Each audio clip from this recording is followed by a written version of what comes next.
One take. One take. This is NBA One Take featuring yours truly, Pretty Boy Laker. It's Pretty Boy Laker for your head. Pretty Boy Laker for your brain. Off a long and little extended vacation. Figuring things out, doing certain things, prepare for the second half of the year. And, things that you got to do. Sometimes you reevaluate, handle your businesses, things like that. If you have anything, or spend time with family, stuff like that. That's about it. It wasn't really a lot of thing. Only one huge monumental thing. I wanted to post a video, but like I said, I was so busy. Passing of one Bill Russell. Bill Russell is the greatest winner in the history of team sports. He won 11 championships in 13 seasons. And,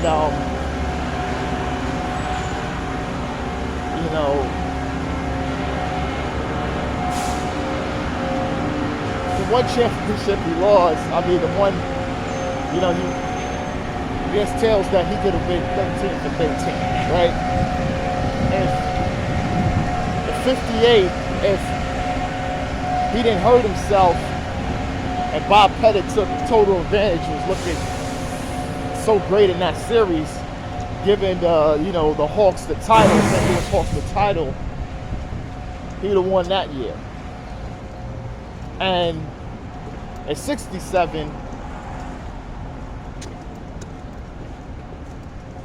they lost in the conference finals against a real stacked 7 Philadelphia Warriors team with Wilt Chamberlain and Hal Greer, Chet Walker, and they had a real stacked team. And Chamberlain actually sacrificed his scoring to the only time that he was able to beat Bill Russell, and they went on to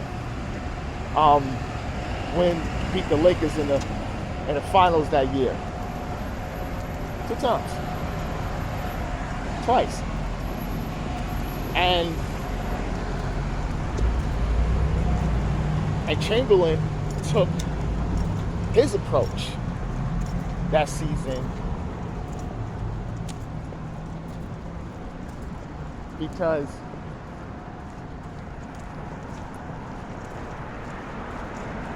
he was tired of scoring and losing. And the man could have had an undefeated season and finals. And I know what people say, oh, this and that, teams, and look all the Hall of Famers and everything like that. Listen, the Celtics didn't win prior to him being there. He was a superior athlete. Long jumper.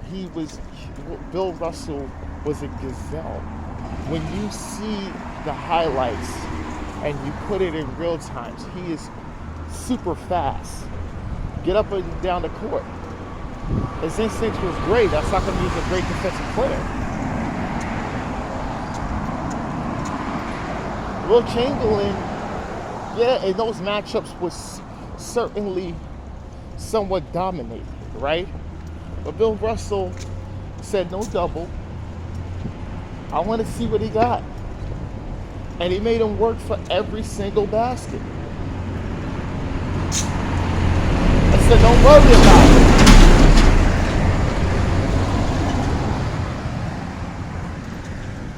I got him. And he worked. Will Chamberlain worked.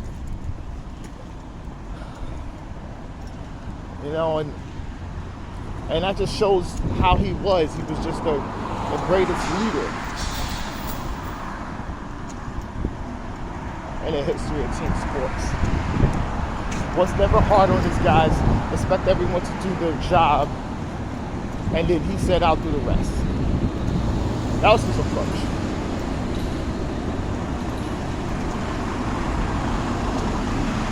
You know, and off the court, the guy was just a civil rights activist. You know, pushed for a lot of things. You know, he was the first black NBA head coach, player coach. In his last year, the '69 finals, where they beat my LA Lakers in 1969. With Chamberlain, Jerry West, Gail Goodrich, and those guys. And you could just always be amazed how great it was. And I always said this, right? And people really got, pissed off at me. I said, when you always talk about the greatest players of all time, right? And a lot of people put Bill Russell high because the titles. But it was never about the championships back when they was just saying, look, the best player, the greatest of all time was Wilt Chamberlain. Wilt Chamberlain was the greatest player of all time. You know, even though Russell does have those MVPs and like certain other things, players and, writers and people, that they kind of didn't like, they had a disdain for Chamberlain, right? He's tall, he's arrogant, he does this and that, wasn't really friends with a lot of people, to himself, right? Because he's huge, and it's, it was almost an intimidating factor. And he didn't really want to be bothered with a lot of things. And he liked to party and certain things, and chill and hang out in the city. I had family members that told me, yeah, Wilt was always there, even though he partied in New York, and he lived in New York. He played in Philadelphia, but he always was in New York, always clubbing, doing all the types of things. He liked the limelight and was given a lot of things, so didn't really embrace teammates and things like that.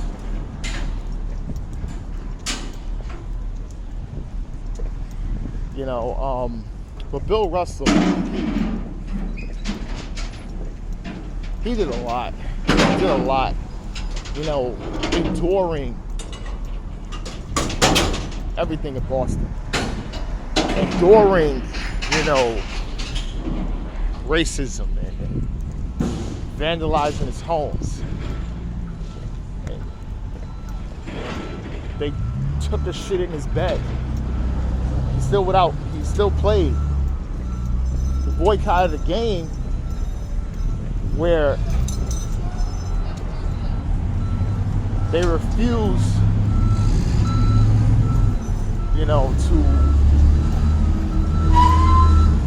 to have the black players stay at a certain hotel and boycotted the game.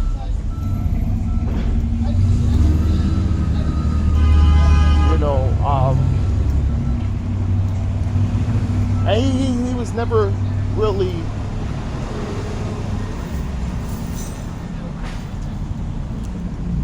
too much forgiving of Boston, right? The way they treated him. Certain things, Jim Crow, the South and everything, he expected that. But the team he played for and the team he won for, he thought he expected a better treatment, and he deserved to.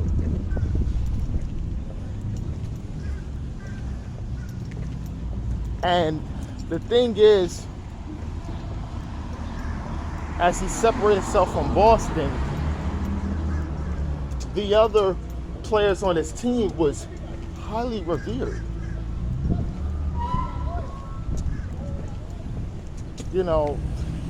Even for them being white.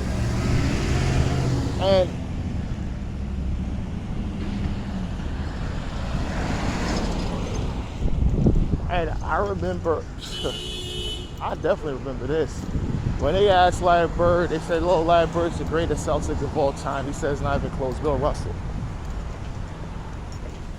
And they said, oh, yeah, that's right. Yeah, but you said, oh, yeah, that's right. And that's how Boston was. They didn't see him. He never came. He had a strong dislike for the city of Boston. Very unappreciated. They said if Bill Russell was white, they would have crowned him the greatest of all time. It wouldn't even be close. He would have been Babe Ruth.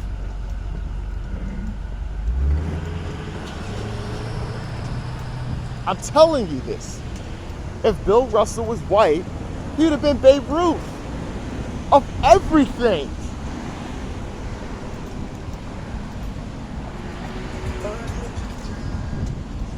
But that lets you know.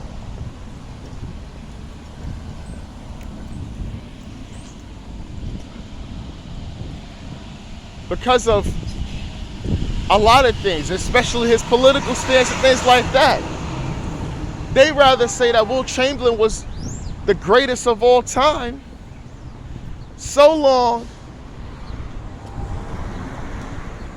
until Kareem got old enough, and then they said Kareem was the greatest. And then Chamberlain would go back and forth. Bill Russell wasn't really even mentioned. You know when Bill Russell was mentioned? When national media decided to start prioritizing championships on the overall greatness of one's career, as well as the accomplishments on the court under excruciating circumstances and a lot of things. That's when Bill Russell name jumps up. But by that time, he's being recognized all throughout the league. And then Boston finally wanted to, quote unquote, give him his flowers. And they knew that they had to elevate their guy, Bill Russell, because they couldn't match Larry Bird against Kareem, Michael Jordan. Well, you know what? We're going to put Bill Russell in there. He got the titles. He got all these things. And that's what they did.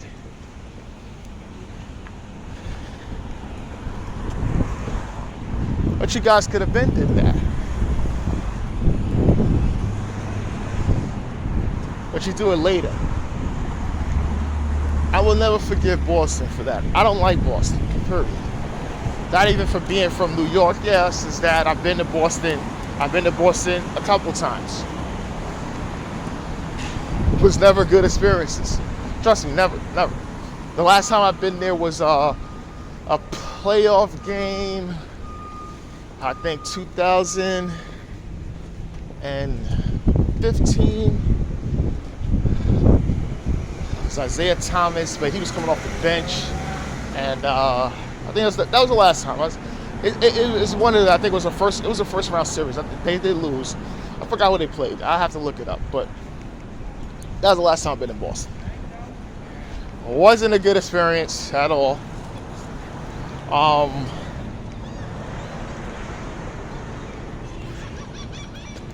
But it's crazy. He'd have been Babe Ruth if he was white.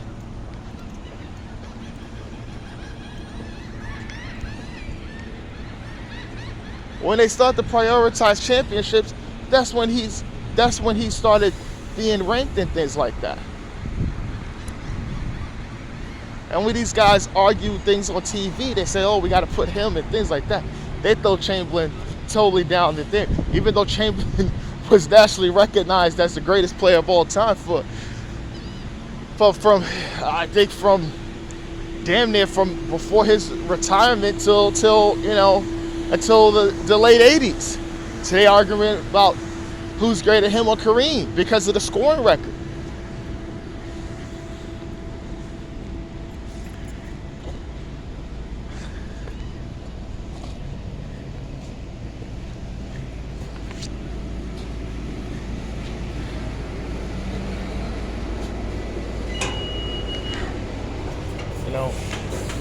Russell did a lot.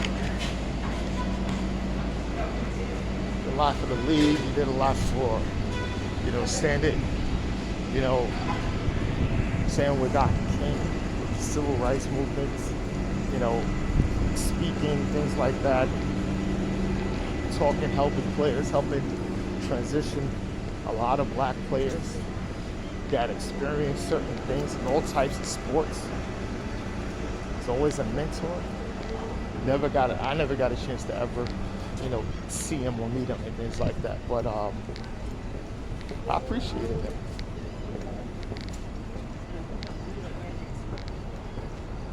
You know.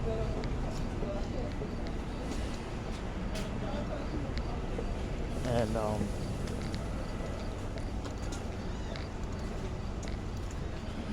and it's good that they gave him that Finals MVP award after him, because he's the best, especially in the finals. He took over the games. He was the best in those finals matchups. You look at the box scores and whatever tapes they play and the clips and they even run those games, you'll be able to see it. Clearly he's the best. And he will always be remembered.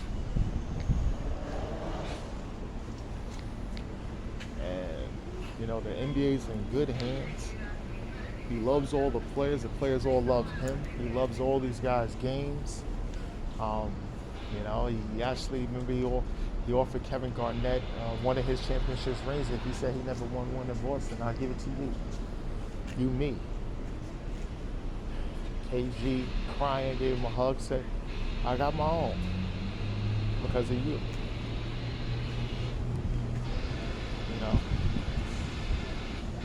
KG was crying and told him, he said, I got my own because of you. He said he thanked him. And I remember he said he loved Kobe Bryant.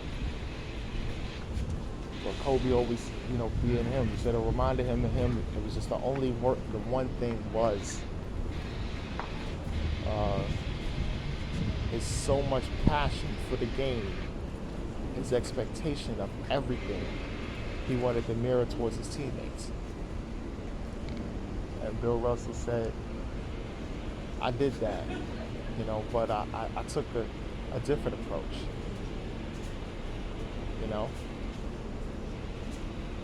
And he said he loved Kobe like a son.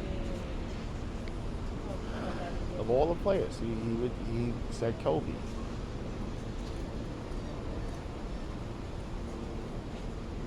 Because of Kobe's love and thrust of the game. Every single thing that it was Kobe Bryant. As I always tell people, I says, yeah, you see the Jordan things, but I says Kobe was a student of everyone. Jerry West, Oscar Robertson. You have players overseas. Guys in what his father played in Italy. Dr. J. Penny Hardaway, Shaquille O'Neal, all these players, Kobe, and even Bill Russell, Gary Payton, all these players. And that's why Bill Russell loved Kobe. Because he said, the man loves, he loves basketball as life.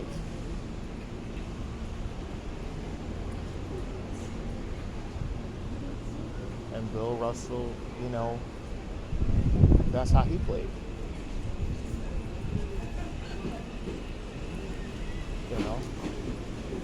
He said, I'm not playing anymore if I know I'm not the best player and I am out there. They retired. This is NBA One Takes, Pretty Boy Laker. R.I.P. Bill Russell, and I'm out.